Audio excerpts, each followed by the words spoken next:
ഈ 12-ാം അധ്യായത്തിൽ ദൈവം ആരെ വിളിച്ചു? അബ്രഹാമിനെ വിളിച്ചു. കുറേ കാര്യങ്ങൾ പറയുന്നുണ്ട്. അബ്രഹാമിനെ വിളിച്ചു. അങ്ങനെ അബ്രഹാമും ലോത്തും കൂടെ പുറപ്പെട്ടു പോയി. ഈ ലോത്തും കൂടെ പുറപ്പെട്ടു പോയിട്ട് 13-ാം അധ്യായത്തിൽ വന്നപ്പോൾ ഇവരിങ്ങനെ ഒന്നിച്ചു പോവുകയാണ്. ആരൊക്കെ? അബ്രഹാമും ലോത്തും സാറയും എല്ലാം കൂടെ പോവുകയാണ്. ഈ പോകുന്ന വഴിക്ക് അവർക്ക് മിസ്രൈമിൽ പോകേണ്ട വന്നു. 12-ാം അധ്യായത്തിൽ മിസ്രൈമിൽ നിന്ന് തിരിച്ചു വന്നു. 13-ാം അധ്യായം വന്നപ്പോൾ ഇവരെല്ലാവരും കൂടെ എവിടെ നിന്ന് പോയി? ഇങ്ങനെ മിസ്രൈമിൽ നിന്ന് തിരിച്ച് പോന്നു. മിസ്രൈമിൽ തിരിച്ചു വന്നപ്പോൾ ഇവിടെ ഒരു പ്രശ്നമുണ്ടായി. അബ്രഹാമിൻ്റെ ഇടയന്മാരും ലോത്തിൻ്റെ ഇടയന്മാരും തമ്മിൽ എന്തോ ഉണ്ടായി? പിണക്കുണ്ടായി. പലപ്പോഴും നമ്മുടെ വീടുകളിലും ഇങ്ങനെയാണ്. ഈ പിള്ളേർ തമ്മിൽ എന്തോ ഉണ്ടാകുന്നത്? വഴക്കുണ്ടാകുന്നത്. പിള്ളേർ വഴക്ക് പണ്ട് പറയും ആരാകും? വലിയൊരു വഴക്ക് ആകും. ഇവിടെ ഇടയന്മാർ തമ്മിൽ എന്തോ ഉണ്ടായി? വഴക്കുണ്ട്. അപ്പം ലോത്ത് പറഞ്ഞു, അബ്രഹാം ഒരു സ്റ്റാൻഡ് എടുത്തു, നീ ഇടത്തോട്ടെങ്കിൽ ഞാൻ വലത്തോട്ട്. ഞാൻ എന്തിനില്ല? വഴക്കിന് ഇല്ല. പക്ഷേ വഴക്കിനില്ലെന്ന് തീരുമാനിച്ച അബ്രഹാമിന് താൽക്കാലികമായ നഷ്ടങ്ങൾ ഉണ്ടായെങ്കിലും ആത്യന്തികമായി എന്തുണ്ടായി? ജയം ഉണ്ടായി. നമ്മൾ എന്തിനു പോകരുത്? വഴക്കിന് പോകരുത്. ചിലപ്പോൾ ഈ സമ്പത്തുകളുടെ പ്രശ്നം വരുമ്പോൾ വാദിക്കേണ്ടതൊക്കെ വരും. സമ്പത്തുകളുടെ അപകാരം എങ്ങനെ സഹിക്കണം? സന്തോഷത്തോടെ സഹിക്കണം. എനിക്കറിയാവുന്ന ഒരു അപ്പൻ, അത് കൃത്യമായിട്ട് എനിക്കറിയാവുന്ന കാര്യം, ഞാൻ എൻ്റെ കണ്ണിന് കണ്ട ഒരു കാര്യമാണ്. കുഞ്ഞാണ്. അദ്ദേഹത്തിന്, ഞങ്ങളുടെ നാന്നിക്കാർക്കൊരു പ്രശ്നമുണ്ട്. ഞങ്ങളുടെ നാട്ടിൽ ഈ റബ്ബറൊക്കെ വലിയ കമ്പമാണ്. അപ്പോൾ തനിക്ക് ഇന്നല്ല അന്ന് പിള്ളേരെ വളർത്തുന്നവരായിരുന്നു. ഞങ്ങൾ എന്തോ വളർത്തിയെന്നറിയാമോ? റബ്ബർ വളർത്തിയത്. 7 വർഷം കഴിഞ്ഞാൽ മാർക്കിടാം, തുടങ്ങാം. ഒരു 8 വർഷം മൊത്തം ഒരു കുറേ. അപ്പോൾ 7 വർഷം കൊണ്ട് ഇത് നമുക്ക് റിട്ടേൺ തരും. അങ്ങനെ പൊന്നെ പൊടിയെന്ന് റബ്ബർ വളർത്തിക്കൊണ്ട് വന്ന് അതിനകത്ത് കുറച്ച് ഏരിയ പുള്ളിയുടെ ഏരിയയാണ്. പക്ഷേ എന്തോ എന്നറിയാമോ, അത്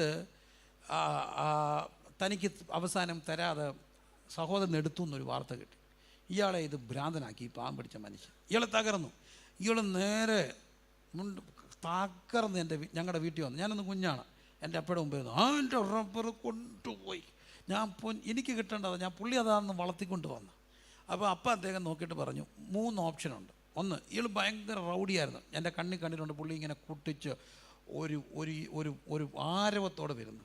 അപ്പോൾ പഴയ പോലെ ഒന്ന് കൂട്ടിച്ചിട്ട് ഒരു ശകലം അടിച്ചൊന്ന് ആക്ട് ചെയ്താലും മതി. ആ അരയിലൊക്കെ ഒരു പിച്ചാത്തിയൊക്കെ വെച്ച് അങ്ങോട്ട് ചെന്ന് മുണ്ട് കിടന്ന് ഒരു ചവിട്ട് കാണാൻ കളിച്ചാൽ നേരെ ചിലപ്പോൾ ഇത് തിരിച്ചെന്ത് ചെയ്യും? കിട്ടും. പക്ഷേ അപ്പോൾ അങ്ങനെ എന്ത് ചെയ്യണം? അല്ലെങ്കിൽ പിന്നെ അപ്പനെ പ്രതിയാക്കി ഒരു കേസ് കൊടുക്കാം. അപ്പം അതിനെ കേസിന് പോകണം. 3ാമത്തെ ഒരു ഓപ്ഷനുണ്ട്. സമ്പത്തുകളുടെ അപകാരം എന്ത് ചെയ്യുക? സന്തോഷത്തോടെ സഹിക്കുക. ഏത് ഓപ്ഷൻ വേണമെന്ന് ചോദിച്ചു. അയാൾ കുറേ നേരം നോക്കിയിട്ട് പറഞ്ഞു, എനിക്ക് എന്തോ മതി, 3ാമത്തെ മതി എന്ന് പറഞ്ഞു. കാലം തെളിയിച്ചു. 3ാമത്തെ ഓപ്ഷൻ എടുത്തുകൊണ്ട് ദൈവം മക്കളുടെ എല്ലാം വീട് കണ്ടാൽ നമുക്ക് അത്ഭുതം തോന്നും.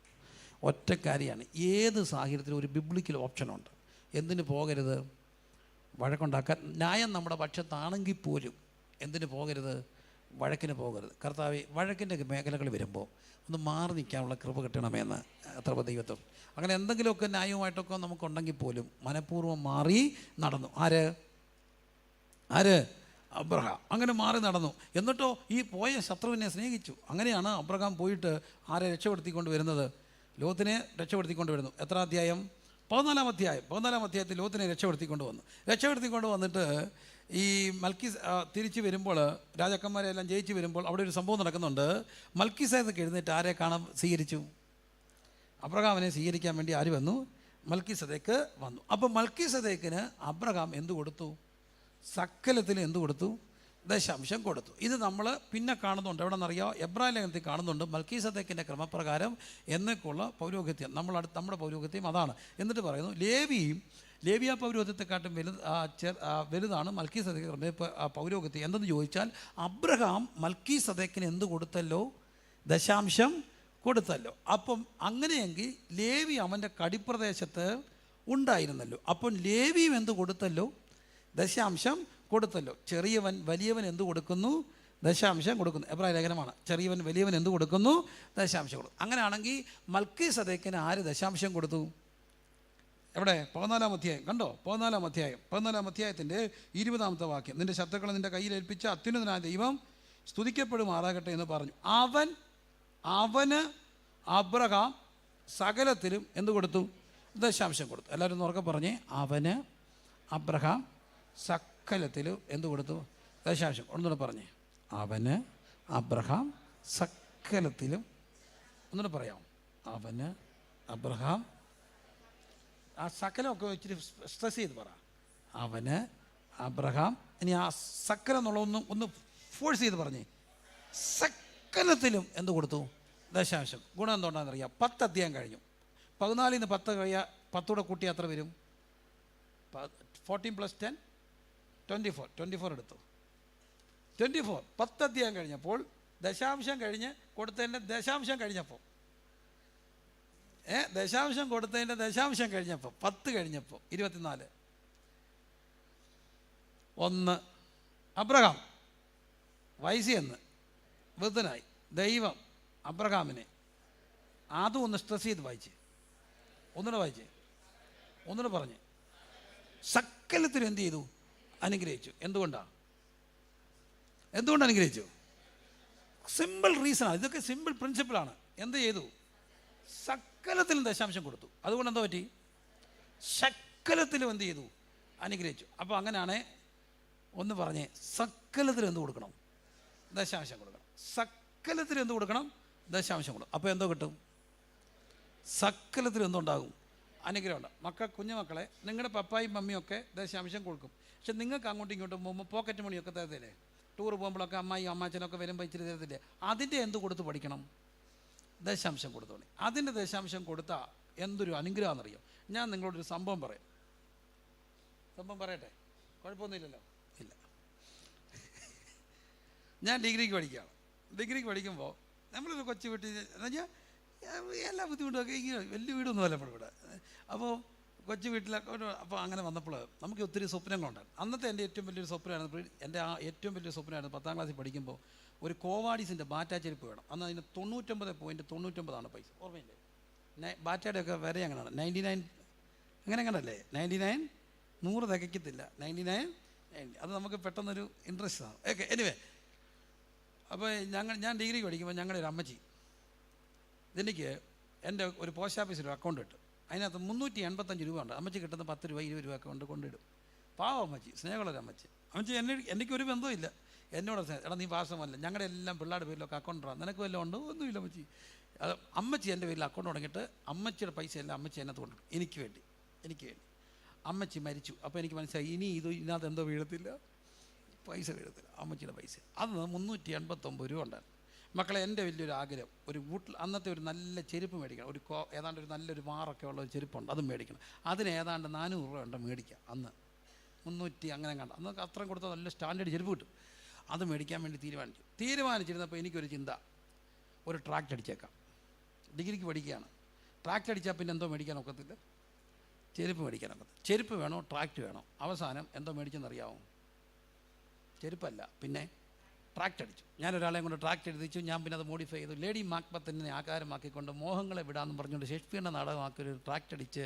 അപ്പോൾ എന്ന് കൊടുത്തറിയാമോ? ഈ ഫസ്റ്റ് ഇയറുകാർ വരും, അന്ന് SFIക്കാർ എന്നിട്ട് വിളിക്കും, we salute, red salute, the salute to newcomers. ഇപ്പം സത്യത്തിൽ കോളേജിൽ പ്രീ ഡിഗ്രി ഇല്ല. അത് കഴിയുമ്പം KSCക്കാർ വിളിക്കും, we salute, blue salute to newcomers. എന്നിട്ട് ഇവരെല്ലാം ഇങ്ങനെ ചന്ദനക്കുറിയൊക്കെ താട്ടി കയറ്റി വിടും. അതൊരു ഫ്രഷേഴ്സ് വരുമ്പോൾ സ്വീകരിക്കുന്നതാണ്. അന്ന് ഞങ്ങൾ ഇന്ന് ട്രാക്ട് കൊടുത്തു. കുറേ പേര് കളിയാക്കി, കുറേ പേര് കീറിക്കളഞ്ഞു. അങ്ങനെ ചെരുപ്പ് മേടിക്കേണ്ട പൈസ കൊണ്ട് എന്തോ മേടിച്ചു? ട്രാക്ട് മേടിച്ചു. എൻ്റെ മോളെ, ഇനി ഞാൻ എവിടെ പോയാലും എനിക്ക് ഗിഫ്റ്റ് കിട്ടുന്ന ചെരുപ്പാണ്. പരമാർത്ഥം പറയും. ഞാൻ കഴിഞ്ഞ ദിവസം പോയപ്പോൾ എനിക്ക് 5 ചെരുപ്പ് വന്ന് കിട്ടും. ഞാൻ ഓർത്ത്, കർത്താവേ, ഞാൻ ഈ ചെരുപ്പെല്ലാം കൂടെ എന്തോ ചെയ്യും? ഞാൻ ഈ കഴിഞ്ഞ ദിവസം തിരുവനന്തപുരത്ത് സഭയെ പ്രസംഗിക്കാൻ വന്നപ്പം എൻ്റെ കാലം നോക്കിയിട്ട് പറഞ്ഞ് അപ്പനെ പറയിപ്പിക്കാൻ വേണ്ടി എൻ്റെ അപ്പം നല്ല അപ്പനെ ഇങ്ങോട്ട് വന്നു. പുള്ളി സ്റ്റേജിൽ നിന്ന് അളവെടുത്തിട്ട് പോയിട്ട് സ്റ്റേജെ കൊണ്ട് ചെരുപ്പ് വന്നു. നീ ഈ ചെരുപ്പിട്ട് വേണം ഇതിട്ടിട്ട് പ്രസംഗിച്ചാൽ എൻ്റെ സന്തോഷം. നീ അങ്ങനെ സൂഹിക്കണ്ട. പുള്ളി ഒരു പാട്ടൊക്കെ പഠിച്ച് എനിക്ക് ചെരുപ്പ് എന്തൊരു സന്തോഷം. അതോ സ്റ്റേജെ കൊണ്ട് ചെരുപ്പ്. അപ്പം ഞാൻ എവിടെ പോയാലും എന്തോ കിട്ടും? ചെരുപ്പ് കിട്ടും. ഇനി എന്നെ ചെരുപ്പ് ഉപദേശിച്ചൊന്നും വിളിക്കരുത്, ദൈവത്തെ ഓർത്ത് ഞാനൊരു ഉദാഹരണം പറഞ്ഞത്. പക്ഷേ അന്ന് എന്ത് വേണ്ടെന്ന് വെച്ചതാ? ചെരുപ്പ് വേണം. ഈ ചെരുപ്പിൻ്റെ വലുപ്പമൊന്നുമല്ല, എനിക്ക് കർത്താവിൻ്റെ കൃപയായി ഇന്ന് എത്ര ചെരുപ്പ് വേണം മേടിക്കുക. പക്ഷേ അതല്ല, ഞാനൊരു കാര്യം പഠിച്ചു. അന്നൊന്ന് വേണ്ടെന്ന് വെച്ചപ്പോൾ ആർക്ക് വേണ്ടി? ദൈവത്തിന് വേണ്ടി വേണ്ടെന്ന് വെച്ചപ്പം ഇന്ന് അത് എവിടെ പോയാലും കർത്താവ് തരുന്നുണ്ട്. അതൊരു ചെറിയ കാര്യം. ഞാൻ കൊച്ചു കാര്യങ്ങൾ പറയുന്നതാണ്. ചെറിയൊരു കാര്യം പറഞ്ഞതിൻ്റെ താല്പര്യം എന്നാന്ന് ചോദിച്ചാൽ, നിങ്ങളുടെ ചെറിയ ആഗ്രഹങ്ങളെ ഒന്ന് വേണ്ടാന്ന് വെച്ചിട്ട് അത് കർത്താവിൻ്റെ രാജ്യത്തിന് വേണ്ടി ഒന്ന് മാറ്റി വെച്ചാൽ അവിടെ അതേ ആഗ്രഹങ്ങൾ നിങ്ങൾ മരിക്കുന്നതിന് മുമ്പ് ഇഷ്ടം പോലെ ദൈവം തരും. അത് പരമാർത്ഥമാണ്. കാരണം നമുക്കൊന്ന് മാറ്റി വെക്കാതെ ദൈവത്തിന് വേണ്ടി ഒന്നും ചെയ്യാനൊക്കത്തില്ല. ഒക്കോ? പറ. നമ്മളെല്ലാം തികഞ്ഞിട്ട് നമുക്ക് എന്തെങ്കിലും ചെയ്യാൻ ഒക്കുമോ? അപ്പം ചിലപ്പോൾ നിങ്ങളുടെ ഒരു കൊച്ചാഗ്രഹം, ടൂർ പോകണമെന്ന് ആഗ്രഹമായിരിക്കും. ഒന്നുമില്ലെങ്കിൽ പുറത്ത് പോയിട്ട് ഒരു എന്തെങ്കിലും ഒരു അടിച്ചു പൊളിച്ചൊരു ഭക്ഷണം കഴിക്കണമെന്ന് ആഗ്രഹമായിരിക്കും. ചിലപ്പോൾ അതുപോലും മാറ്റി വെച്ചിട്ട് ഒരു കാര്യം ചെയ്യുമ്പോൾ, അത് കർത്താവ് പറയുമ്പോൾ ചെയ്യുമ്പോൾ, നാളെ നിന്നെ തേടി അതിൻ്റെ അനുഗ്രഹങ്ങൾ വരും. സാക്രിഫൈഷ്യലി ഒരു കാര്യം ചെയ്ത അബ്രഹാം സകലത്തിൽ എന്ത് കൊടുത്തു? ദശാംശം കൊടുത്തു. ദൈവം അബ്രഹാമിനെ എന്ത് ചെയ്തു? സകലത്തിൽ അനുഗ്രഹിച്ചു. അങ്ങനെയാണെങ്കിൽ കർത്താവേ, എനിക്ക് സകലത്തിലും ദശാംശം കൊടുക്കാനുള്ള ഒരു കൃപ കിട്ടണമെന്ന് പ്രാർത്ഥിക്കുന്നവർ, അതൊരു കൃപയാണ്, അതൊരു ഭയങ്കര അനുഗ്രഹമാണ്, അതൊരു വലിയ അനുഗ്രഹമാണ്. അങ്ങനെ ആഗ്രഹിക്കുന്നവർ ദൈവത്തോടൊന്ന് പ്രാർത്ഥിച്ച്, കർത്താവേ അതിനുള്ളൊരു കൃപ. ഞാൻ കൊടുക്കുന്നവരായിരിക്കാം, എന്നാൽ അത് കൂട്ടണം കേട്ടോ, കൂട്ടിക്കൊണ്ടേ ഇരിക്കണം. റേഷ്യോ കൂട്ടാൻ നോക്കും. 51% കൊടുക്കുന്നവരെ എനിക്ക് പേഴ്സണലി അറിയാം. നിങ്ങൾ മുമ്പോട്ട് പോയാൽ ഞാൻ പറയും, എൻ്റെ ചെവിക്ക് കേട്ടിട്ടുണ്ട്, കണ്ടിട്ടുണ്ട്. കിട്ടുന്നതിൻ്റെ 90 കൊടുത്തിട്ട് 10-ൽ ചുരുങ്ങി ജീവിക്കുന്നവരെ ഈ എളിയവനറിയാം. പക്ഷെ അവർക്കൊന്നും ഒരു കുറവും വന്നിട്ടില്ല. സകലത്തിലും എന്ത് ചെയ്യപ്പെടും? ദശാംശം കൃത്യമായിട്ട്, അല്ല അതിലേറെ കൊടുക്കാൻ, കുറയ്ക്കരുത്. എനിക്ക് ആഗ്രഹമുണ്ട്. അങ്ങനെ പ്രാർത്ഥിക്കുന്നവർ കരമുയർത്തി ദൈവസന്നിധിയിലൊന്ന് തീരുമാനിച്ചു പ്രാർത്ഥിക്കാം. കുഞ്ഞുങ്ങളുൾപ്പെടെ നിങ്ങൾക്ക് പോക്കറ്റ് മണി കിട്ടിയാലും എന്ത് മാറ്റണം? ദശാംശം. പപ്പ 10 രൂപ തന്നാൽ അതിനകത്ത് 1 രൂപ മാറ്റി വെക്കണം. പെപ്സി കുടിക്കാൻ പൈസ തന്നാൽ 2 വട്ടം കുടുംബം മാറ്റി വെക്കണം. ദശാംശം കൊടുക്കണം. പോക്കറ്റ് മണിക്ക് വരെ ദശാംശം കൊടുത്തു മക്കളെ ദൈവം നിങ്ങളെ അനുഗ്രഹിക്കും. പരമാർത്ഥമാണ്. പ്രാർത്ഥിച്ച് അങ്ങനെയുള്ളവരൊക്കെ കുഞ്ഞു മക്കളുൾപ്പെടെ പ്രാർത്ഥിക്കുക. ദശാംശം കൊടുക്കാനുള്ള കൃപ ശരിക്കും പ്രാർത്ഥിച്ച് അങ്ങനെ കൊടുത്താൽ നിങ്ങളുടെ ബുദ്ധിമുട്ടുകൾ മാറും. ഞാൻ ഈ കൊടുക്കാൻ വേണ്ടി എന്നിട്ട് കൊടുത്തിട്ട് അങ്ങനെ പറയാൻ വേണ്ടി ഒന്നുമല്ല. പക്ഷേ ഇതൊരു പ്രിൻസിപ്പിളാണ്, ഇതൊരു പരമാർത്ഥമാണ്, ഇത് ദൈവമക്കളുടെ അനുഭവമാണ്. പ്രാർത്ഥിച്ച് എല്ലാവരും പ്രാർത്ഥിച്ച്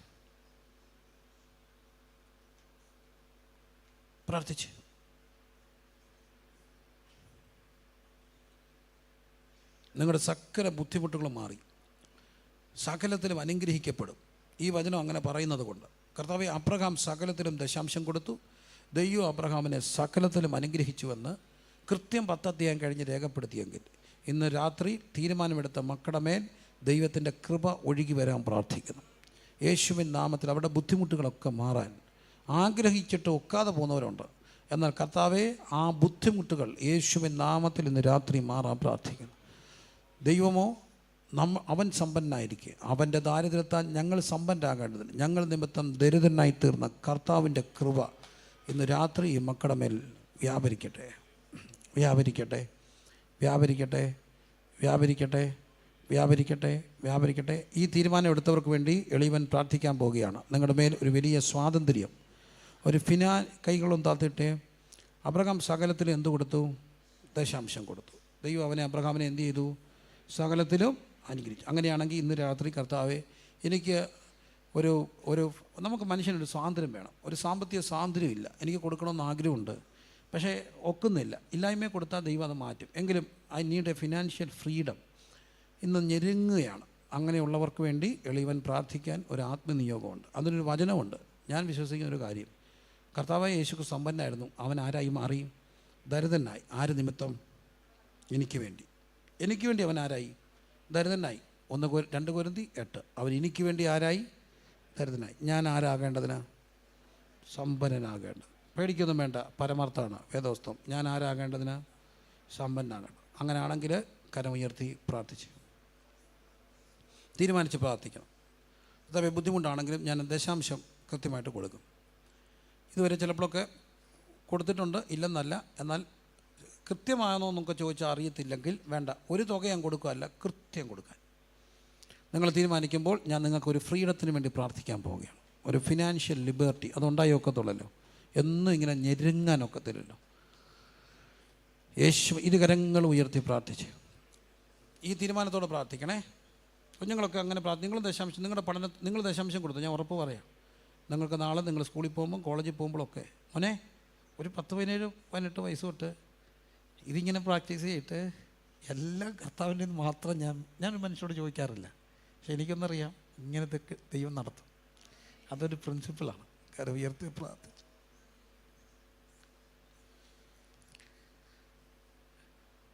കർത്താവേ, അബ്രഹാം സകലത്തിലും ദശാംശം കൊടുത്തു. 10 അധ്യായം കഴിഞ്ഞപ്പം തമ്പുരാൻ അവനെ സകലത്തിലും അനുഗ്രഹിച്ചു. ഈ മക്കളിൽ പലർക്കും കൊടുക്കണമെന്നുണ്ട്, അതല്ല ചങ്ക് പറിച്ച് കൊടുക്കാൻ ആഗ്രഹമുള്ളവരിനകത്തിരിപ്പുണ്ട്. പക്ഷെ കൊടുക്കാൻ അവരുടെ ഇല്ല. രാത്രി ആ ബുദ്ധിമുട്ട് മാറ്റണേ കർത്താവേ. യേശുവിൻ്റെ നാമത്തിൽ ബുദ്ധിമുട്ട് മാറ്റണം. ആ ബുദ്ധിമുട്ട് മാറ്റിയിട്ട് ഒരു സ്വാതന്ത്ര്യം കൊടുക്കണേ കർത്താവേ. പുറത്തറിയാത്ത ഞരക്കങ്ങളെ കാണുന്ന കർത്താവിനോട്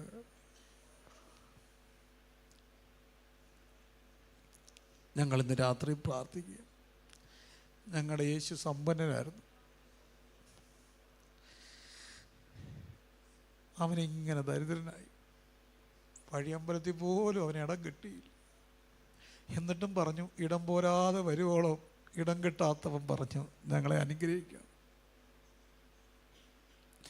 ഇന്ന് രാത്രി ജനത്തിന് സ്വാതന്ത്ര്യം ഉണ്ടാകട്ടെ. യേശുവിൻ്റെ നാമത്തിൽ സ്വാതന്ത്ര്യം ഉണ്ടാകട്ടെ. യേശുവിൻ്റെ നാമത്തിൽ. എന്നിട്ടും അവർ കർത്താവെ പലതും മാറ്റിവെച്ച് കൊടുത്തോരാ, പലതും മാറ്റിവെച്ച് ദൈവരാജ്യത്തിന് കൊടുത്തോരാ. ഈ പ്രിൻസിപ്പിളൊക്കെ ഫോളോ ചെയ്തിട്ടും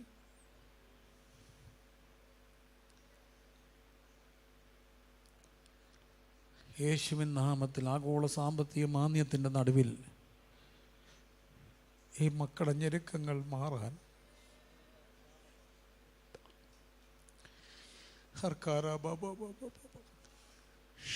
അബ്രഹാമിനെ സകലത്തിലും അനുഗ്രഹിച്ച ദൈവമേ, ഈ മക്കളുടെ കർത്താവെ ഞെരുക്കങ്ങളെ മാറ്റണേ.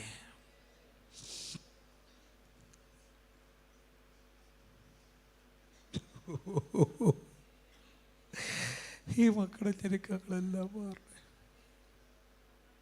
വല്ലാതെ ഞെരുങ്ങുന്നവരുടെ ഒരാത്മരോധനം ഇതിനകത്തുനിന്ന് ഉയരുന്നുണ്ട് കർത്താവേ.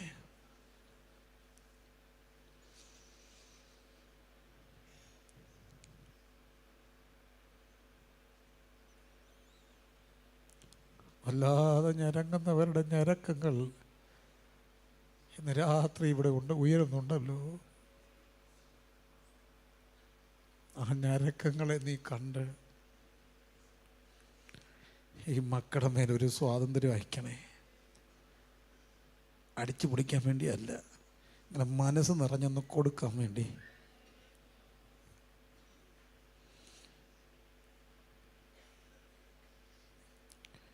കർത്താവ് അങ്ങനെ ചെയ്യണമേ. ആമേൻ. കരമടിച്ച് എല്ലാവരും സ്തുതിച്ചേ. വിശ്വാസത്തോടെ സ്വീകരിച്ച്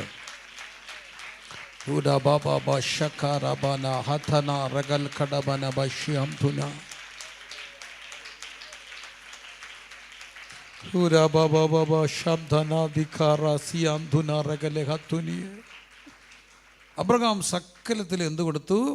ദശാംശം കൊടുത്തു. എത്ര അധ്യായം? 14 അധ്യായം. 24 അധ്യായത്തിൻ്റെ 1-ാമത്തെ വാക്യം. അബ്രഹാം വയസ്സ് എന്ന് വൃദ്ധനായി. ദൈവം അവനെ എന്ത് ചെയ്തു? സകലത്തിലും അനുഗ്രഹിച്ചു. അപ്പോൾ അടിവരയിട്ട് പഠിക്കുക. സകലത്തിലും എന്ത് കൊടുക്കുക? ദശാംശം കൊടുക്കുക. ദശാംശം എവിടെ കൊടുക്കണമെന്ന് അറിയാമോ? ദശാംശം എവിടെയാണ് കൊടുക്കണ്ടേ? എൻ്റെ ആലയത്തിൽ കൊണ്ടുവന്ന് എന്ത് കൊടുക്കണം? ദശാംശം കൊടുക്കണം. ഇന്ന് പലപ്പോഴും സംഭവിക്കുന്ന ഒരു കാര്യമുണ്ട്. അതൊരു പരമാർത്ഥമായ കാര്യമാണ്. എന്താണെന്നറിയാമോ? നമ്മൾ പലയിടത്തും ചെയ്യുന്നവരാണ്. ഞാൻ ചെയ്യേണ്ടതെന്നൊന്നും പറയണ്ട, ചെയ്യണം. മടക്കേണ്ടിക്ക് കൊടുക്കണം, വേണം. നമ്മുടെ വീടുകളിൽ ഒത്തിരി പേര് വരും, നമ്മുടെ കല്യാണങ്ങൾക്ക് കൊടുക്കണം, ഇതെല്ലാം കൊടുക്കണം. പക്ഷെ അതൊന്നും എന്തല്ല, ദശാംശമല്ല. ദശാംശം എവിടെ കൊണ്ടുവരണം? ആലതി കൊണ്ടുവരണം. ഞാനൊരിക്കൽ ഒന്ന് പ്രസംഗിച്ചായിരുന്നത്, ദശാംശം ഒരു കേക്കാണ്. ആരും അതിങ്ങനെ കട്ട് ചെയ്തിട്ട്, ദശാംശം ഒരു കേക്കാണ്. ദശാംശം എന്ന കേക്ക്, ഒരു കേക്ക് അറിയാമല്ലോ. ദശാംശം എന്ന കേക്ക്. ആ കേക്ക് എടുത്ത് കൊണ്ടുവച്ചു. ആ കേക്ക് എവിടെ കൊണ്ടുവരണം? ആലത്തി കൊണ്ട്. അങ്ങനെ ആലത്തി കൊണ്ടുവരാൻ എടുക്കുമ്പോഴാണ് നമുക്ക് വടക്കേന്ത്യക്ക് ഒരാളിങ്ങനെ പറഞ്ഞു, നമ്മൾ ആ കേക്ക് മുറിച്ചു, എവിടെ കൊടുത്തു? വടക്കേ. ഒരു പീസ് എവിടെ കൊടുത്തു? വടക്കേന്ത്യക്ക് കൊടുത്തു. രണ്ടാമത്തെ ഒരു പീസ് ഒരു കുഞ്ഞിൻ്റെ കല്യാണത്തിന് ചോദിച്ചു, ഈ പീസ് എന്ന് മുറിച്ച് എവിടെ കൊടുത്തു? കല്യാണത്തിന് കൊടുത്തു. പിന്നെ നമ്മുടെ വീടുകളിലൊക്കെ ഉപദേശിമാർ വരും, അവർക്ക് എവിടെയും കൊടുത്തു, ഒരു പീസ് കൊടുത്തു. ഇങ്ങനെ പീസ് മുറിച്ച് അവസാനം ഒരു പീസുമായിട്ട് എവിടെ വന്നു? ആലയത്തിൽ വന്നു. ഇതാണോ ശരി? ദശാംശം എന്ന കേക്ക് എവിടെ കൊണ്ടുവരണം? ആലയത്തിൽ കൊണ്ടുവരണം. പിന്നെ വേറെ കേക്ക് മേടിച്ച് എന്ത് ചെയ്തോണം? കൊടുത്തോണം. ദശാംശം എവിടെ കൊടുക്കാനുള്ള? ആലയത്തിൽ. ആമേൻ പറയാമെങ്കിൽ ആമേൻ പറഞ്ഞ്, കൈ ഉയർത്തി വന്ന് ആമേൻ പറഞ്ഞ്. അപ്പം നമ്മൾ പറയും നമ്മുടെ അവിടെ അവർക്ക് അതിൻ്റെ ഒന്നും ആവശ്യമില്ല, അവിടെയാണ് ആവശ്യമുള്ളത്. അതൊക്കെ നമ്മൾ പറയുന്ന ഒരു ഒരു ഒരു ഒരു ഈ നമ്മൾ ചിലയിടത്ത് ഇതൊരു ഈ നമ്മൾ പറയും അവർക്ക് അവിടെ ദാരിദ്ര്യത്തിൽ കഴിയുക. ചിലപ്പോൾ അവർക്ക് അത്ര ആവശ്യം കാണത്തില്ല, ഇവിടെ അതിന് കൂടുതൽ ആവശ്യങ്ങൾ കാണും. ഞാനിത് പലപ്പോഴും ഫേസ് ചെയ്യുന്ന ഒരാളാണ്. എല്ലായിടത്തും കൊടുക്കും, പക്ഷേ അവരുടെ ഒരു ധാരണയുണ്ട്. ലക്ഷക്കണക്കിന് രൂപ വരുമാനം ഉള്ളവരൊക്കെ എന്ന് പറയും ഞങ്ങൾ അവിടെ ചെയ്തു, ഇവിടെ ചെയ്തു, അവിടെ ചെയ്തു, പക്ഷേ എവിടെ ചെയ്യത്തില്ല, സഭയിൽ ചെയ്തു. ഇവർക്കൊരാവശ്യം വന്നാൽ കുത്തിയിരുന്ന് പ്രാർത്ഥിക്കേണ്ട ആരാ? നമുക്കൊരാവശ്യം വന്നാൽ ഇരുന്ന് ഞാനിപ്പോൾ ഒരു വിസിറ്റിംഗ് പാസ്റ്ററാണ്. ഞാൻ വന്നിട്ട് പ്രാർത്ഥിച്ചിട്ട് പോയാൽ ചിലപ്പോൾ നിങ്ങൾ എനിക്ക് വേണ്ടി പ്രാർത്ഥിച്ചു, അല്ലെങ്കിൽ എന്നെ വിളിച്ചത് ഞാൻ എന്നും നിങ്ങൾക്ക് വേണ്ടി ഓർക്കത്തൊന്നുമില്ല. എൻ്റെ കാര്യം ഞാൻ പറഞ്ഞേക്കാം. പിന്നെ ചിലരൊക്കെ ഞാൻ ഓർക്കും, അത് ചില ഇൻസിഡൻറ്റിലൊക്കെ ഓർക്കും. എന്നാൽ ഭൂരിപക്ഷം പേരെ ഒന്നും എന്ത് ചെയ്യത്തില്ല, ഓർക്കത്തുമില്ല. അങ്ങനെ നിങ്ങളുടെ ഒരു വാർത്ത കേട്ടാൽ എനിക്കങ്ങനെ വലിയ വിഷമമൊന്നും പ്രാർത്ഥിക്കുമില്ലെന്നല്ല, തോന്നത്തില്ല. പക്ഷേ എൻ്റെ ഒരു വിശ്വാസിക്കൊരു വിഷയം വന്നാൽ ഞാൻ ചങ്ക് പൊട്ടിക്കിടന്ന് കരയും. അത് എത്ര ദിവസം വേണമെങ്കിലും പ്രാർത്ഥിക്കും, എത്ര ദിവസം വേണമെങ്കിലും ഉപവസിക്കും, കാരണം അതെൻ്റെ റെസ്പോൺസിബിലിറ്റിയാണ്. അപ്പോൾ ഒരു കാര്യം ഓർക്കുക, നമ്മുടെ ചർച്ചിനുള്ളതാണ് എന്ത്? നമ്മുടെ ദശാംശം. ഉറക്കെ പറഞ്ഞ് ദശാംശം എന്ന കേക്ക് എന്ത് ചെയ്യരുത്? മുറിക്കരുത്. ഇത്രയും തീരുമാനിക്കാവും. ദശാംശം എന്ന കേക്കിൽ തൊട്ടുപോയേക്കരുത്. മനസ്സിലായോ? ആഹാ, മുറിക്കുന്നോ? ഇനി ഞാൻ ഇച്ചിരി രൂക്ഷമായിട്ട് പറയാം. ദശാംശം എന്ന കേക്ക് എന്ത് ചെയ്യരുത്? അടുത്തിരിക്കുന്ന ആടെ കയ്യെ പിടിച്ചൊന്ന് പറയാമോ? ചുമ്മാ ഒന്ന് പറഞ്ഞേക്കുക. ദശാംശ കേക്ക് മുറിക്കരുത്. ആ കേക്കും അപ്പോൾ പാസ്റ്റർക്ക് ഷുഗർ പിടിക്കും, പുള്ളി എന്തെങ്കിലുമൊക്കെ ചെയ്തോളൂ. ഈ കേക്കെല്ലാം കൂടെ തിന്നാൽ എന്ത് പറ്റുമെന്ന് നമ്മൾ ചിന്തിക്കണ്ട, അതെന്തെങ്കിലുമൊക്കെ ചെയ്തോളും പുള്ളി. അതിന് വേണ്ടി അതൊക്കെ അങ്ങ് വേർത്ത് പോകും. മകൻ്റെ മക്കളെ ഇതൊക്കെ അതുവഴി ഇതുവഴിയൊക്കെ അങ്ങ് നമ്മളിതൊന്നും കൂട്ടി വെക്കാനൊന്നും പോകുന്നില്ല. നമ്മളൊക്കെ ഞാൻ എൻ്റെ ഏറ്റവും ലക്ഷറിയസ് ആയിട്ടും പൈസ വരുമെന്ന് പറഞ്ഞ ഒരു ചർച്ചിൽ ചെന്നപ്പം അവിടുത്തെ കണക്ക് കൈകാര്യം ചെയ്യുന്നത് എൻ്റെ ഒരു സുഹൃത്താണ്. അതുകൊണ്ട് പറയുകയാണ്, പക്ഷേ ഞരങ്ങുകയാണ്. കാരണം ഒത്തിരി പേർക്ക് കൊടുക്കാനുണ്ട്, ഒത്തിരി മിഷൻ ഒന്നുകളെ സപ്പോർട്ട് ചെയ്യാറുണ്ട്. ഇവിടെ കിടന്ന് കയറ് വിരിക്കുക. പക്ഷേ ഇവർ പറയുന്ന ഒരു തിയറി ഉണ്ടാക്കിയും ഇവിടെ എല്ലാവരും അടിച്ചു പൊളിക്കുക, അതുകൊണ്ട് നമുക്ക് ഇവിടെ കൊടുക്കാം, മറ്റിടത്ത് കൊടുക്കാം. ഇവർ കിടന്ന് കയറുകൊണ്ട് മണല് വിരിക്കുക. ഒരിക്കലും ചെയ്യരുത്. ദശാംശം എന്ന കേക്ക് തൊട്ട് പോകരുത്. അത് തൊടാതെ എവിടെ വരട്ടെ?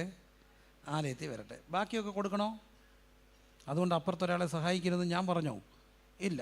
നോർത്ത് ഇന്ത്യക്ക് കൊടുക്കണം, വിധവയെ കൊടുക്കണം, അനാഥർക്ക് കൊടുക്കണം, കല്യാണത്തിന് കൊടുക്കണം, കഷ്ടത്തിന് കൊടുക്കണം, രോഗത്തിന് കൊടുക്കണം.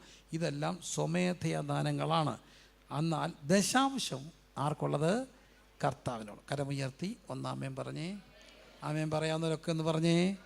ആമേൻ പറയാവുന്നവർ ഉറക്കെ പറഞ്ഞേ, ഉറക്കെ പറഞ്ഞേ, ഒന്നുകൂടെ പറഞ്ഞേ. ആമേൻ. ഓക്കെ. ദശാംശം എന്ന് അതുകൊണ്ട് എന്തോ പറ്റും? സകലത്തിൽ എന്തുണ്ടാകും? അനുഗ്രഹം ഉണ്ടാകും. അതാണ് ആര് പഠിപ്പിച്ചത്? അബ്രഹാം പഠിപ്പിച്ചത്. പുതിയ നിയമത്തിൽ ദശാംശം അല്ല, പുതിയ നിയമത്തിൽ ഓഹരിയാണ്. വചനം പഠിപ്പിക്കുന്നവന് സകലത്തിൽ എന്ത് കൊടുക്കണം? ഓഹരി കൊടുക്കണം. അതിൻ്റെ അർത്ഥം അറിയാമോ? എന്താ ഓഹരിയും ദശാംശം തമ്മിലുള്ള വ്യത്യാസം? ഓഹരി എന്ന് പറഞ്ഞാൽ ഇപ്പം നിങ്ങൾക്ക് ദശാംശം 1000 എത്ര? 1000 ദശാംശം എത്ര? 100. ഓഹരി എന്ന് പറഞ്ഞാൽ എന്താ? നിങ്ങൾക്ക് 1000 രൂപ വരുമാനമുണ്ട്, നിങ്ങളുടെ വീട്ടിൽ 4 പേരുണ്ട്. 1000 എത്രയായിട്ട് ഡിവൈഡ് ചെയ്യണം? 4 വിഭജിച്ചാണ് നിങ്ങളുടെ ഓഹരി. അല്ല, എത്ര ആക്കണം? 5 ആക്കണം. ഒരു ഓഹരി ആരെ കൂടെ കൂട്ടണം? നിങ്ങൾ ഭാര്യ, ഭർത്താവ്, 2 പിള്ളേർ, എത്രയായി? 4. മിനിമം ഫാമിലിയാണ് 4. അല്ല, പിന്നെ ഒരു ഫാമിലി, ചർച്ച്, അപ്പോൾ എത്രയായി? 5. അപ്പോൾ 1000 ഡിവൈഡഡ് ബൈ 500 എത്രയായി? 100 ആണോ 200 ആണോ? 200. അതുകൊണ്ട് എല്ലാവരും പറഞ്ഞു പുതിയ നിയമത്തിൽ ദശാംശമില്ല എന്നൊക്കെ പറയാൻ ഞാൻ പഠിപ്പിക്കരുതേ. നിങ്ങളെ ഓർത്താൽ നമ്മളിത് പഠിപ്പിക്കാത്തത്. കാരണം ഇത് പഠിപ്പിച്ചാൽ നിങ്ങൾ എന്തോ ചെയ്യുമെന്ന് വിഷമിച്ചിട്ടാണ്, അല്ലാതെ ഈ വചനം അറിയാൻ വേണ്ടിയിട്ടൊന്നും പഠിപ്പിക്കാത്തതല്ല. അതാണ് ഓഹരി. വചനം പഠിപ്പിക്കുന്നവന് സകലത്തിലും എന്ത് കൊടുക്കണം? ഓഹരി. എന്ന് പറഞ്ഞാൽ ഒരു വീട്ടിലെ എണ്ണം അനുസരിച്ച് അതിൻ്റെ കൂടെ പ്ലസ് ആരെ കൂടെ പറ? ദൈവസഭയെ കൂടെ ഇട്ടിട്ട് വേണം എന്ത് കൂട്ടേണ്ടത്? ഓഹരി കൂട്ടുണ്ട്. അപ്പം നിങ്ങൾക്ക് 10,000 രൂപ വരുമാനമുണ്ട്. വീട്ടിൽ 4 പേരുണ്ടെങ്കിൽ 5 കൂടെ കൂട്ടി 5 സമം 2,000 രൂപ ആർക്കുള്ളത്? സഭയ്ക്കുള്ളത്. ഏത് പ്രസംഗിക്കണം? ഓഹരി പ്രസംഗിക്കണം, ദശാംശം പ്രസംഗിക്കണം? ദശാംശം മതി അല്ലേ? ഓക്കെ, ഓഹരി വേണം. ഓക്കെ, അപ്പം എനിവേ അവൻ സകലത്തിന് എന്ത് കൊടുത്തു? ദശാംശം. ഇനി പെട്ടെന്ന് മുമ്പോട്ട് പോകാം. അങ്ങനെ ദൈവം ഈ 12-ാം അധ്യായത്തിൽ അബ്രഹാമിനെ വിളിക്കുമ്പോൾ പറഞ്ഞു, അബ്രഹാമേ, ഞാൻ നിനക്ക് നിൻ്റെ സന്തതിയെ അനുഗ്രഹിക്കുകയും നിന്നിലൂടെ ഭൂമിയിലെ സകല വംശങ്ങളും എന്ത് ചെയ്യുകയും ചെയ്യും? അനുഗ്രഹിക്കപ്പെടുകയും ചെയ്യുമെന്ന് പറഞ്ഞു. 15-ാം അധ്യായത്തിലേക്ക് വരുമ്പോൾ 13-ാം അധ്യായത്തിൽ 14-ാം അധ്യായത്തിലൊക്കെ ഇത് കാണുന്നുണ്ട്. 15-ാം അധ്യായത്തിൽ 13-ാം അധ്യായത്തിൻ്റെ അവസാനം കാണുന്നുണ്ട്, ഞാൻ നിൻ്റെ സന്തതിയെ ഭൂമിയിലെ മണൽ പോലെ എന്ത് ചെയ്യും? വർദ്ധിപ്പിക്കുമെന്ന് പറഞ്ഞു. 13-16 ഞാൻ നിൻ്റെ സന്തതിയെ ഭൂമിയിലെ എന്തുപോലാക്കും? പൊടി പോലെ ആക്കും എന്ന് പറഞ്ഞു. 15-ാം അധ്യായത്തിൽ പറയുന്നു, പുറത്ത് കൊണ്ടുപോയിട്ട് പറയുന്നുണ്ട്, ഞാൻ നിൻ്റെ സന്തതിയെ ആകാശത്തിലെ എന്തുപോലാക്കും? നക്ഷത്രങ്ങൾ പോലെ ആക്കും. 15-5 പിന്നെ അവനെ പുറത്ത് കൊണ്ടുവന്ന്, നീ ആകാശത്തേക്ക് നോക്കുക, നക്ഷത്രങ്ങളെ എണ്ണാൻ കഴിയുമെങ്കിൽ എന്ത് ചെയ്യുക? എണ്ണുക. ഞാൻ നിൻ്റെ സന്തതിയെ ആകാശത്തിലെ എന്തുപോലാക്കും? നക്ഷത്രങ്ങളെ പോലെ ആക്കുമെന്ന് പറഞ്ഞു. എന്നാൽ 16-ാമത് അധ്യായം ആയപ്പോഴത്തേന് 10 വർഷം കഴിഞ്ഞു. മനസ്സിലാക്കണേ, 12-ാമത്തെ അധ്യായത്തിലാണ് ആരെ വിളിക്കുന്നത്? അബ്രഹാമിനെ വിളിക്കുന്നത്. 12-ാം അധ്യായത്തിൽ വിളിച്ചപ്പോൾ പറഞ്ഞു, അന്നേരം എത്ര വയസ്സാണെന്നറിയാമോ? 75 വയസ്സ്. ശരിക്കും അതിനു മുമ്പ് ഒരു വിളിയുണ്ട്. പിന്നെ അവർ വന്ന് ഹാരാനി പാർക്കുന്നു, തേരഹ് മരിക്കുന്നു, അവിടെ നിന്ന് വീണ്ടും വിളിച്ചു. എത്ര വയസ്സ്? 75 വയസ്സ്. ഇപ്പോൾ എത്ര വയസ്സാണെന്നറിയാമോ? 85 വയസ്സ്. തെളിവ് 16-ന്റെ അവസാനം കാണുന്നുണ്ട് 86. അപ്പം അത് ഇസ്മായിൽ ജനിച്ചപ്പോഴാണ്. അപ്പോൾ എത്ര വയസ്സായി? 86. അപ്പോൾ ഇസ്മായിൽ ജനിക്കുന്നതിന് മുമ്പ് എത്ര വർഷമായി കാണും? 1 വർഷം പുറമോട്ട് നോക്കിയോ, എത്ര വയസ്സായി? 85. അപ്പോൾ 85 വർഷം. അഥവാ അബ്രഹാമിനെ വിളിച്ചിട്ട് 10 വർഷം കഴിഞ്ഞു. 10 വർഷം കഴിഞ്ഞിട്ടും ആരുണ്ടായില്ല? മക്കൾ ഉണ്ടായില്ല. മക്കളുണ്ടായിരുന്നപ്പോൾ ഈ സാറയ്ക്ക് സങ്കടമായി. സാറ വന്നിട്ട് അബ്രഹാമിനോട് പറഞ്ഞു, അബ്രഹാമേ, എനിക്കെന്തോ വേണം? മക്കളെ വേണം. ശരിക്കും പറഞ്ഞാൽ മക്കളുണ്ടാവണമെന്ന് ആഗ്രഹിക്കുന്നത് അബ്രഹാമാണോ സാറയാണോ കൂടുതൽ? അബ്രഹാം അല്ല, പിന്നെ ആരാ? സാറയാ. കാരണം ഒരു സ്ത്രീ ജനിക്കുമ്പം തന്നെ അവൾ ആരാകാൻ വിളിക്കപ്പെട്ടവളോ? അമ്മയാകാൻ വേണ്ടിയാണ് പ്രകൃതി അവളെ ഇങ്ങനെ അണിയിച്ചൊരുക്കി വിടുന്നത്. ഒരമ്മയൊക്കെ വേണ്ടി ഒരുക്കി വിടുകയാണ്. അതാണ് സ്ത്രീ എന്ന് പറയുന്നത്. അവളൊരു അമ്മയുടെ അമ്മയാണ്, പ്രകൃതിയുടെ. ആ പ്രകൃതി അവളെ അങ്ങനെ അണിയിച്ചൊരുക്കും. അപ്പോൾ സാറയ്ക്ക് ആഗ്രഹമുണ്ട്, എനിക്ക് ആരെ വേണം? കുഞ്ഞുങ്ങളെ വേണം. അബ്രഹാമിനെക്കാട്ടിലും സാറ ഒരു സ്ത്രീ എന്ന നിലയിൽ ആഗ്രഹിച്ചു. അപ്പോഴത്തേന് 10 വർഷം കഴിഞ്ഞ് വാഗ്ദത്തം പറഞ്ഞിട്ട് ആരുണ്ടായില്ല? മക്കളുണ്ടായില്ല. അപ്പോൾ ഈ അബ്രഹാം ഈ സാറ ചെന്നിട്ട് ആരോട് പറഞ്ഞു? അബ്രഹാമോട് പറഞ്ഞു, അബ്രഹാമേ, എനിക്ക് ആരെ വേണം? കുഞ്ഞിനെ വേണം. പക്ഷേ എനിക്ക് കുഞ്ഞുണ്ടാകുന്നില്ല. ഒരു കാര്യം ചെയ്യ്, ആഗറിൽ എന്തുണ്ടാകാം? കുഞ്ഞുണ്ടാകാം. ആഗറിനെ കുറിച്ച് അവിടെ പറയുന്നുണ്ട്, മിസ്രൈമ ദാസി. മിസ്രൈമ ദാസിയാണ് ആര്? ആഗർ. ഈ മിസ്രൈമ ദാസി ഈ വീട്ടിൽ വരാനൊരു കാര്യമുണ്ട്. എന്താ കാര്യം എന്നറിയാമോ? 12-ാം അധ്യായത്തിൽ എവിടെ പോയി? മിസ്രൈമിൽ പോയി. മിസ്രൈമിൽ പോയിട്ട് വന്നുകൊണ്ടാണ് ആര് വന്നത്? മിസ്രൈമ ദാസി വന്നത്. പോയില്ലായിരുന്നു ഈ കുഴപ്പമുണ്ടാവുമോ? ഇല്ല. അപ്പോൾ ഇതാണ് ചിലർ നമ്മൾ പിന്മാറ്റത്തിൽ പോവും. പിന്മാറ്റത്തിൽ പോയിട്ട് കുറച്ച് കഴിയുമ്പോൾ നമ്മൾ മടങ്ങി വരും. പക്ഷേ ഈ മടങ്ങി വന്നാലും ചില ജഡത്തിൽ അനുഭവിക്കാൻ വേണ്ടി ഇങ്ങനെ വെക്കും. അതുകൊണ്ട് ഒരിക്കലും ഇവിടെ പോകരുത്, പിന്മാറ്റത്തിൽ പോകരുത്. പിന്മാറ്റത്തിൽ പോയിട്ട് വന്നപ്പോൾ ആരെ കൊണ്ടാണ് വന്നത്? ആഗാറിനെ കൊണ്ടാണ് വന്നത്. ഈ ആഗാറിനെ അബ്രഹാമിന് കൊടുത്തു. അബ്രഹാമിന് ആഗറിനെ കൊടുത്തു കഴിഞ്ഞപ്പോൾ ആഗർ ഗർഭിണിയായി. ആഗർ ഗർഭിണിയായപ്പം 16-ാം അധ്യായത്തിൽ എഴുതിയിട്ടുണ്ട്, ആഗർ ഗർഭിണിയായപ്പോൾ ആഗറിൻ്റെ മട്ട് മാറി. ആഗറിന് ആരെ നിന്നയായി? സാറായെ നിന്നയായി. സാറയുടെ എന്ന് പറഞ്ഞു നിന്നയായി. അപ്പോൾ ഈ സാറ പ്ലേറ്റ് തിരിച്ചു. സാറ നേരെ വന്ന് അബ്രഹാമിനോട് പറഞ്ഞു, എനിക്ക് സംഭവിച്ച അന്യായത്തിന് താൻ ഒറ്റയൊരുത്തിനാ കാരണം എന്ന് പറഞ്ഞു. സത്യത്തിൽ ഈ മനുഷ്യൻ പോയത് ആര് പറഞ്ഞിട്ടാണ്? സാറ പറഞ്ഞിട്ട്. ആഗറിനെ കൊണ്ട് കൊടുത്ത ആരാ? സാറയാ. പക്ഷെ ആര് പ്ലേറ്റ് തിരിച്ചു? സാറ തിരിച്ചു. ഇത് തന്നെയാണ് എല്ലാ സാറാമാരും ചെയ്യും. കൊച്ചിനെ കൊണ്ടൊന്ന് മെഡിസിൻ ചേർക്കും. ആര് പറഞ്ഞിട്ട്? അമ്മയും മോളും കൂടെ പറഞ്ഞിട്ട് കൊണ്ട് മെഡിസിൻ ചേർത്ത്. കൊച്ചിനെ കിട്ടിയില്ല, പഠിക്കാൻ പാടാന്ന്. അന്നേരം ഞാൻ പറഞ്ഞതാ, ഞാൻ അന്നേരം പറഞ്ഞ. അപ്പോൾ അങ്ങേർക്ക് വിട്ടേ ഒക്കത്തുള്ളൂ. ഞാൻ പറഞ്ഞെന്നോ? ഞാനോ? നമ്മളങ്ങനെ പിടിച്ചിടിക്കാൻ പോകരുത്. അബ്രഹാം മിണ്ടാതിരുന്ന പോലെ മിണ്ടായിരിക്കും. എല്ലാം പറയും, ചെയ്യിക്കും. പക്ഷേ കുഴപ്പം വന്നാൽ ആടെ നേരെ തിരിയും. നേരെ ഇങ്ങനെ ഞാൻ അന്നേരം പറഞ്ഞതാ, ആർക്കും കേൾക്കണ്ടായല്ലോ എന്ന് പറയുമ്പോൾ ഞാൻ അറിയാമെന്ന് പറഞ്ഞില്ലെന്ന് പറഞ്ഞുകൊണ്ട് കയ്യും ചുരുട്ടി ചെല്ലരുത്. അബ്രഹാം ചെയ്ത പോലെ മിണ്ടാതെ എന്ത് ചെയ്യുക? ഇരിക്കുക. ഇതാണ് സാറയുടെ സ്വഭാവം. പക്ഷേ ഇവിടെ ഒരു അബദ്ധം പറ്റിയൊരു കാര്യമുണ്ട്. ദൈവം അബ്രഹാമിനൊരു പ്ലാൻ കൊടുത്തായിരുന്നു. അത് ഇസ്ഹാക്ക് എന്ന പ്ലാനാണ്. പക്ഷേ ഇവർക്ക് എന്ത് ചെയ്യാൻ സമ്മതമില്ലായിരുന്നു, വെയിറ്റ് ചെയ്യാൻ സമ്മതമില്ലായിരുന്നു. അപ്പോൾ അവരെന്തോ ഉണ്ടാക്കി, ഒരു പ്ലാൻ ബി ഉണ്ടാക്കി. പ്ലാൻ ബി ആണ് ആര്? ഇസ്മായിൽ. ഇന്നും അവർക്കൊരു അപകടമായി കെണിയായി കിടക്കുന്ന ഒരു സംഭവം എന്താണ്? Plan B. അപ്പം നമുക്കൊന്നും എല്ലാവരും ഓർക്കേണ്ടത്, ദൈവം ഒരു കാര്യം പറഞ്ഞിട്ടുണ്ടെങ്കിൽ നമ്മുടെ ജീവിതത്തിൽ എന്തോ മതി? പ്ലാൻ എ വേണോ പ്ലാൻ ബി വേണോ? പ്ലാൻ എ മതി. പ്ലാൻ എ ആണ് ആരുടെ പ്ലാൻ? ദൈവത്തിൻ്റെ. അപ്പം നമ്മൾ ചിലപ്പോൾ എന്തോ ഉണ്ടാക്കും? പ്ലാൻ ബി ഉണ്ടാക്കും. ആരെ സഹായിക്കാൻ? ദൈവത്തെ സഹായിക്കാൻ. ആരും ആരെ സഹായിക്കണ്ട? ദൈവത്തെ സഹായിക്കണ്ട. ദൈവത്തെ സഹായിക്കാൻ പോകുന്നതിൻ്റെ അവസ്ഥ പറയാം. ഞങ്ങളുടെ ചർച്ചിൻ്റെ പണി നടക്കുക 2002-2003 സമയത്ത്. അന്ന് ഇച്ചിരി മണ്ണ് മാറ്റണം. അന്ന് ഈ JCB ഒരു കമ്പനിയുടെ പേര്. JCB വന്ന് ഈ വണ്ടി മാറ്റാം, മണ്ണ് മാറ്റും. എന്ത് ചെയ്താൽ JCBക്കാർ വരത്തില്ല. എത്ര വർഷം മുമ്പ്? 2003, 2002. അപ്പോൾ ഞങ്ങളുടെ കൂടെ കുറേ പിള്ളേരുണ്ട്. ഇരുന്ന് പ്രാർത്ഥനയാണ്, കോളിന് പണി നടക്കണം, JCB മണ്ണ് ജന്മം ചെയ്താൽ ഇവർ വരത്തില്ല. അവസാനം നമ്മൾ സാഖി കെട്ട് എന്തോ എന്നറിയാമോ? നമ്മൾ ഇങ്ങനെ പ്രാർത്ഥിച്ച് ഒരുത്തം പറഞ്ഞ് രാവിലെ വരാമെന്ന് പറഞ്ഞു. JCBക്കാരൻ രാവിലെ വരുമെന്ന് കേട്ടപ്പോൾ സന്തോഷം മൂത്തിട്ട് ഞാൻ പിള്ളേരെയും കൊണ്ട് ഇറങ്ങിയിട്ട് JCB കയറാൻ വേണ്ടി കല്ലെല്ലാം മാറ്റി വഴി വെട്ടി. ആര് കയറാൻ? JCB. ഒത്തിരി കഷ്ടപ്പെട്ട് കല്ലെല്ലാം മാറ്റി വഴി വെട്ടി. തമ്പുരാനെ, JCBക്ക് വഴി വെട്ടണോ? വേണ്ട. JCB വരുന്നതേ എന്ത് വെട്ടാനാ? വഴി വെട്ടാൻ. ഈ പൊട്ടനുണ്ടല്ലോ, ഈ പൊട്ടൻ JCB കയറാൻ എന്തോ പറ്റി? ഇതുപോലാണ് ചിലർ ആരെ സഹായിക്കുന്നത്. അതിനിടയ്ക്ക് എന്തോ കൊണ്ടുവരരുത്. Plan B. പ്രാർത്ഥിക്കാമോ? എനിക്ക് പെർഫെക്റ്റ് പ്ലാൻ ഓഫ് ഗോഡ്സ് മതി. പെർഫെക്റ്റ് വിൽ ഓഫ് ഗോഡ് ഉണ്ട്. Plan A. ഒന്ന് കരിവെത്ത് പ്രാർത്ഥിച്ച്, എൻ്റെ പദ്ധതി ഒന്നും എൻ്റെ വീട്ടിൽ വേണ്ട, എൻ്റെ പരിപാടിയേ വേണ്ട. ആരുടെ പരിപാടി മതി? കർത്താവിൻ്റെ ഇഷ്ടം മാത്രം മതി. അതാണ് പെർഫെക്റ്റ് പ്ലാൻ. അതാണ് 16-ാം അധ്യായം. ഞാൻ പെട്ടെന്ന് പറയട്ടെ. 16-ാം അധ്യായം. 16-ാം അധ്യായത്തിൽ ഈ ആഗർ എന്തായി? ഗർഭിണിയായി. ആഗർ ഗർഭിണിയായപ്പം ആഗറിന് ആരെ കളിയാക്കി? സാറായെ നിന്ദിച്ചു. അപ്പോൾ ഇസ്മായിൽ എവിടെ കിടപ്പുണ്ട്? ഇസ്മായിൽ അപ്പോൾ എവിടെ?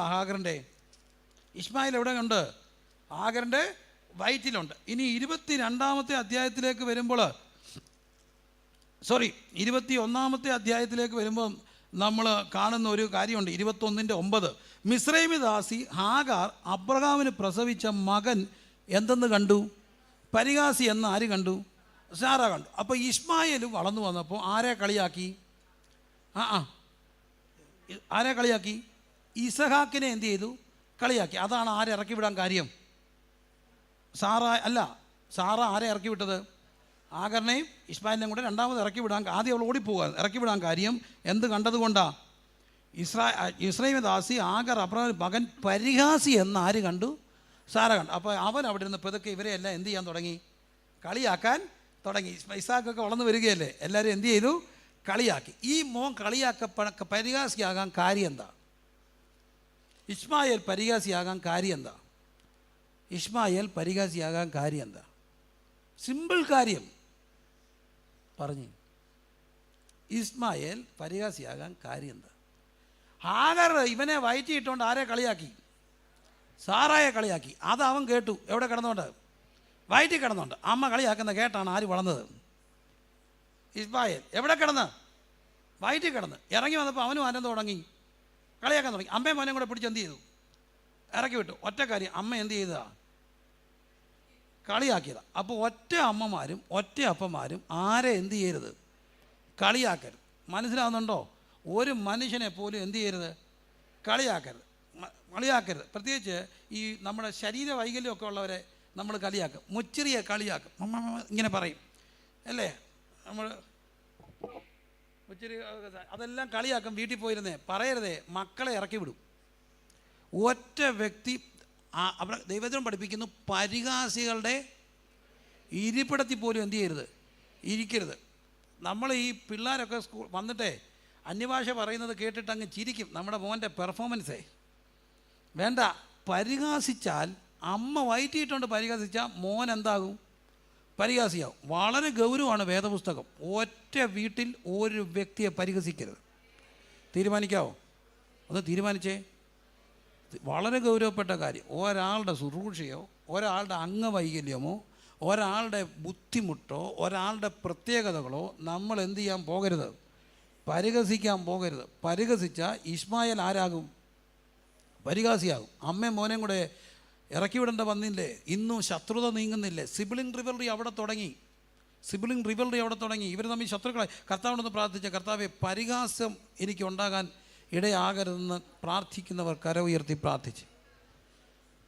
ഒറ്റ വീട്ടിൽ പേരൻസ് ഭയങ്കര റോളാണ്. നമ്മൾ ആരെ എന്ത് ചെയ്യരുത്, പരിഹസിക്കരുത്. ഞാൻ വെറുതെ പറയാല്ല ഇതൊന്നും.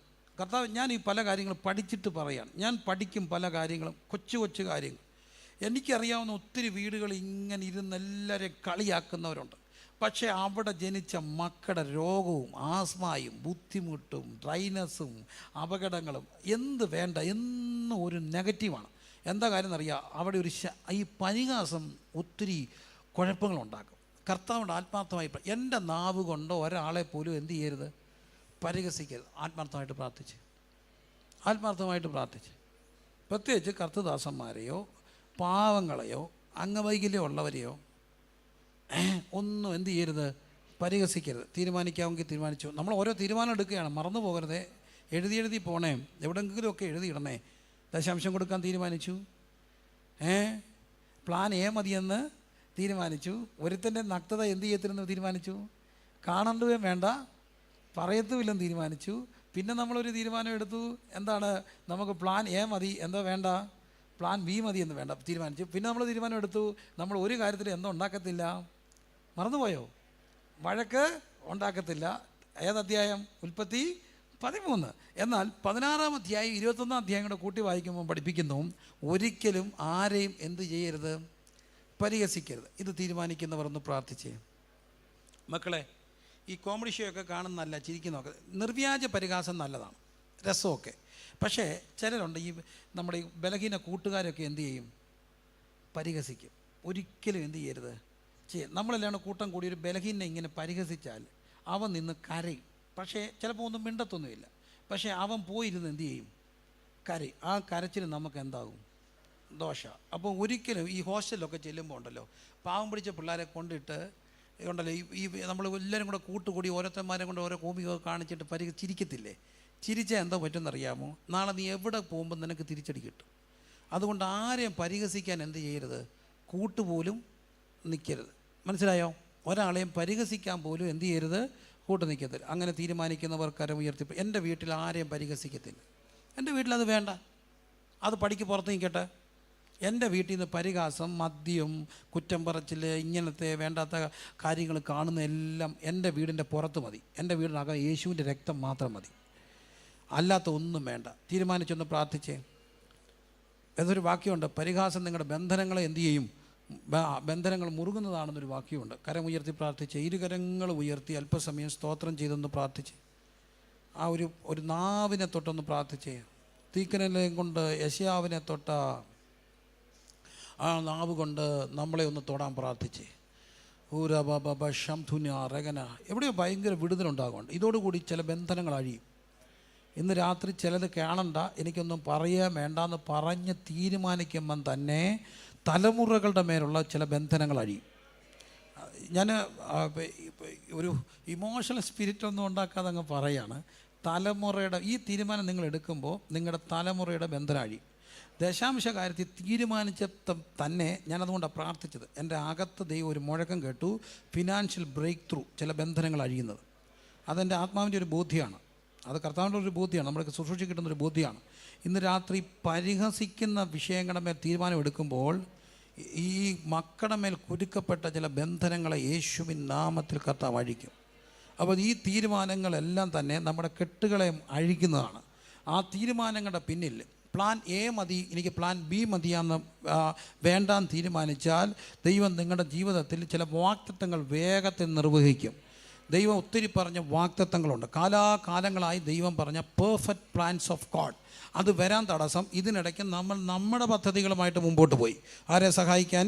ദൈവത്തെ സഹായിക്കാൻ. ഇന്ന് രാത്രി എൻ്റെ പദ്ധതികൾ സ്റ്റോപ്പ് ചെയ്യുന്നു, കർത്താവിൻ്റെ പദ്ധതി മാത്രം മതിയെന്ന് പറയുമ്പോൾ വേഗത്തിൽ ചില വിടുതലുകൾ നടക്കും. യേശുവിൻ നാമത്തിൽ അതെല്ലാം കർത്താവ് ചെയ്യണം. കർത്താവേ, ഞങ്ങൾ ഇന്ന് രാത്രി പ്രാർത്ഥിക്കുകയാണ്, തലമുറകളിലേക്ക് വ്യാപരിച്ച് കിടക്കുന്ന ചില ബന്ധനങ്ങൾ വന്നത് ഞങ്ങൾ ബന്ധനങ്ങൾ അഴിഞ്ഞ് ദൈവസഭയിൽ വന്നിട്ടും എവിടെയോ ആവശ്യമില്ലാത്തത് കേൾക്കുകയും അത് പറയുകയും ചെയ്തത് കൊണ്ടുണ്ടായ ബന്ധനങ്ങൾ, ഓർമ്മ വരുന്ന മുഴുവൻ സംഭവങ്ങളും ദൈവസന്നിധിയിൽ ഏറ്റുപറഞ്ഞ് ഇപ്പോൾ പ്രാർത്ഥിക്കുമ്പോൾ അതുമൂലം കയറി വന്ന ചില ബന്ധനങ്ങളെ ഇന്ന് രാത്രി കർത്താവ് അഴിക്കും. നമ്മൾ ഈ വഴിവെട്ടി കൊടുക്കുന്നത് കൊണ്ടാണ് പലതും കയറി നമ്മുടെ വീട്ടിലേക്ക് വരുന്നത്. യേശുവിൻ നാമത്തിൽ അതെല്ലാം അഴിഞ്ഞു മാറട്ടെ.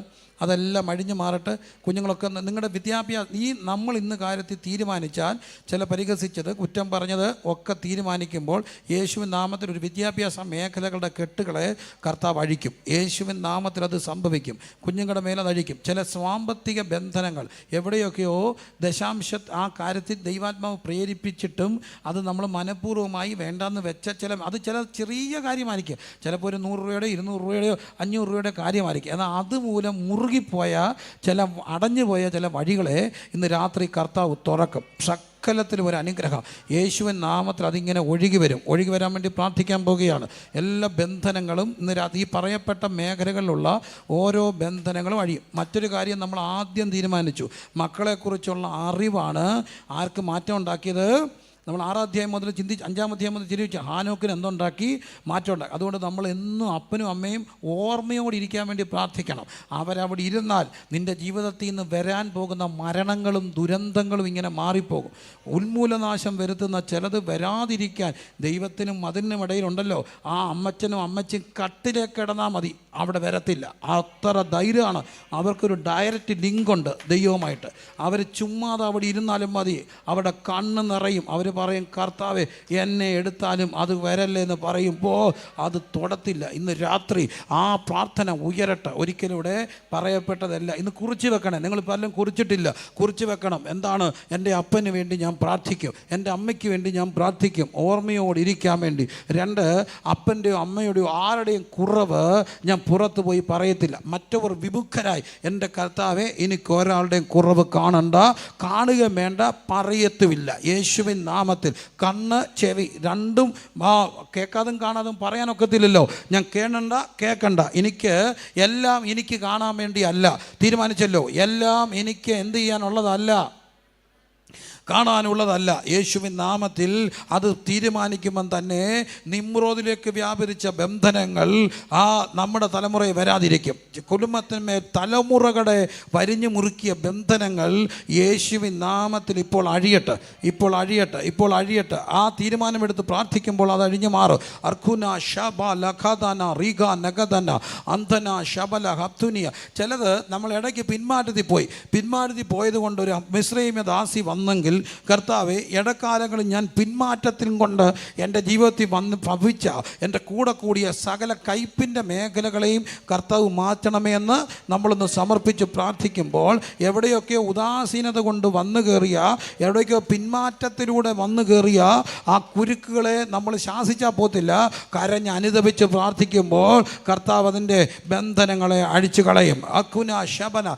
എവിടെയോ വഴക്കുണ്ടാക്കേണ്ട സാഹചര്യത്തിൽ, വാദിക്കാതിരിക്കേണ്ട സാഹചര്യത്തിൽ മനഃപൂർവ്വമായി സ്റ്റാൻഡ് എടുത്ത് നിന്നതുകൊണ്ട് അത് നമുക്ക് ദോഷമായിട്ടുണ്ടെങ്കിൽ ഇനി മുതൽ തീരുമാനിക്കുക, യാതൊരു കാരണവശാലും വഴക്കിനോ വല്ലിനോ ആർഗ്യുമെൻറ്റിനോ ഒന്നും ഞാൻ പോകത്തില്ല. കാരണം ഞാൻ ചില വിഷയങ്ങളിൽ സൈലൻ്റായിട്ടിരിക്കും. ഞാൻ മിണ്ടാതിരുന്ന യഹോവ ദൈവം എന്നറിയും. അങ്ങനെ വീട്ടിലാണെങ്കിലും അമ്മായിമ്മയോടാണെങ്കിലും അയൽവക്കത്താണെങ്കിലും ബന്ധുക്കാരുടെ ഇടയിലാണെങ്കിലും കർത്താവെ വാദിക്കാനും വഴക്കുണ്ടാക്കാനും ഞാനില്ലെന്ന് തീരുമാനിക്കുന്നവർ ഒരിക്കലൂടെ കരമുയർത്തി പ്രാർത്ഥിച്ച് ഒരു കുഴക്കിനും ഒരു വാഗ്വാദത്തിനും ഞാൻ പോകുന്നില്ല.